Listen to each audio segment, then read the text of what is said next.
Kate, what have you got for us? Stick with 7. And Gerald? 7. OK, Gerald, what's your 7? Riposte. Riposte. Very nice. And yours, Kate? Profits. Profits. Right, OK. Yes. Were you tempted with an 8 there? Yes, there were a couple. I can't even remember what they were now.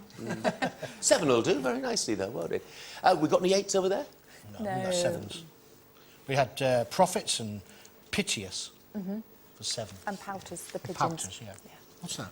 A pigeon. It's a pigeon that sort of swells its sort of throat here. A pouter pigeon, not somebody who pouts. OK, Kate has 18 and Gerald has 13. It's time for our first numbers round, and Kate, it's your selection. OK. 1 large and 5 small, please. Thank you, Kate. I have an inverted T then.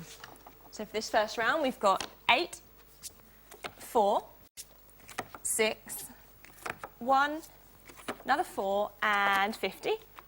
And the target, 568. And you have 30 seconds to reach that target.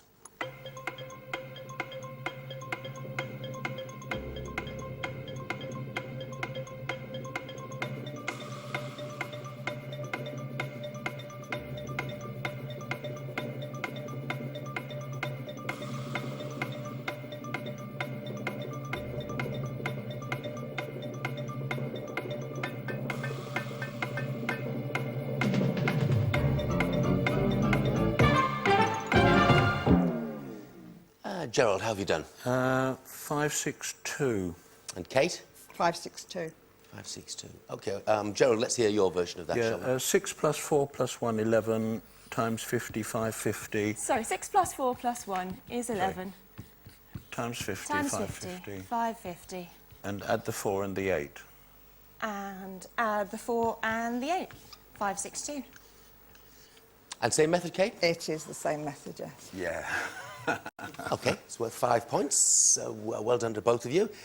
Gives you a bit of scope then, Rachel. Yeah, if you say 4 times 6 is 24, add the 50 is 74, minus the 4 plus the 1 is 71, and times that by 8. And that's 568.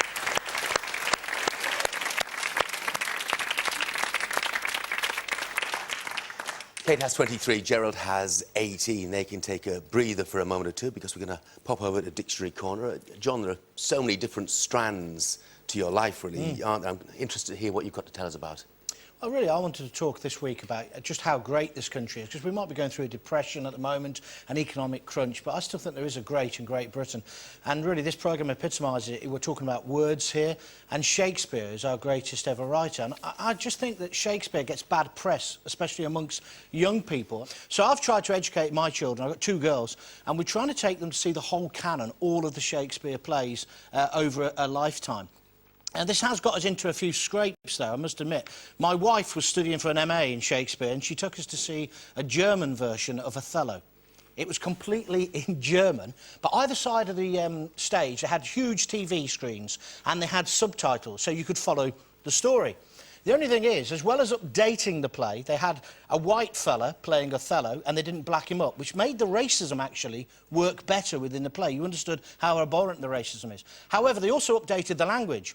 So it was at one point where the language was really violent, sexual, which culminated in my wife, at the top of her voice, turning around to my 9-year-old and saying, "Bethany, stop reading!"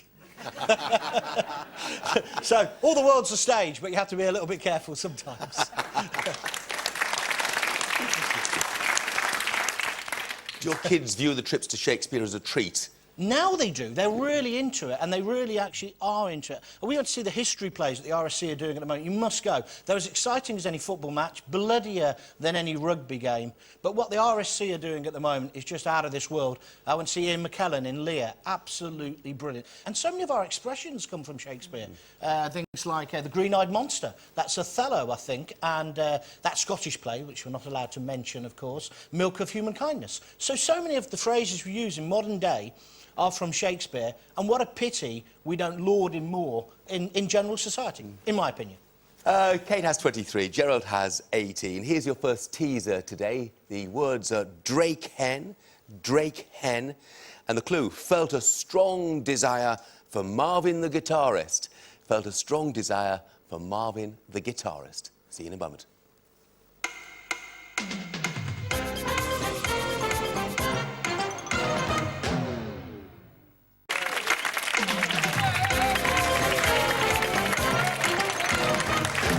Felt a strong desire for Marvin the guitarist. Hankered, of course, is the answer. Hank Marvin being the guitarist in question. You remember him, of course, don't you, Rachel? Oh, yeah, like it was yesterday. The Shadows, for goodness sake. Kontiki Apache. He's one of our great guitarists. He's right up there with Bert Wheaton. Okay. No, seriously, he is. I think it's time we pressed on, don't you? Kate has 23, Gerald has 18. It's Gerald's selection of letters. Start with the vowel, please. Thank you. I, And a consonant. T, And another one. L, And another one. H, And another one. G, And another one. S, And a vowel. A, And another vowel, please. U, And another vowel. and finally E. And your time starts now.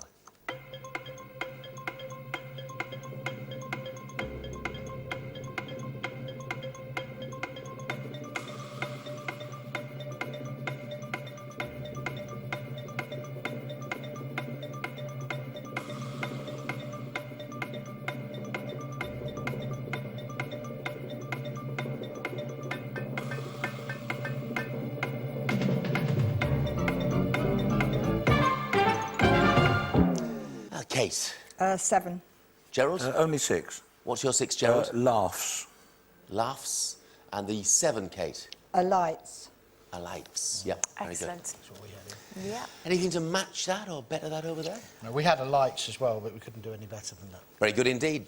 7 points for Kate with a lights. Let's move on to our next letters round, and this time, Kate, it's your pick. Vowel, please. Thank you, Kate. O, And another. A, And another. E, A consonant. N, And another. M, And another. D, And another. R, Vowel, please.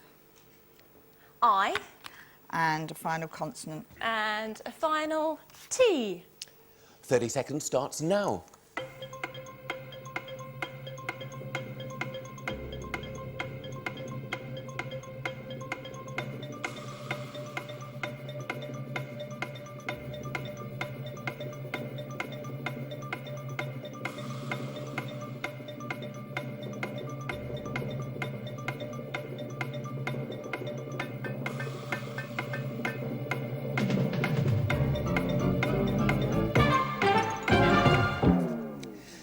Gerald, what have you got this time? 7.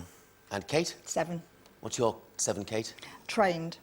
And yours, Gerald? Trained as well. OK. A couple of trains for 7. What are there, John? Well, we can do slightly better this time. Ordinate, 8.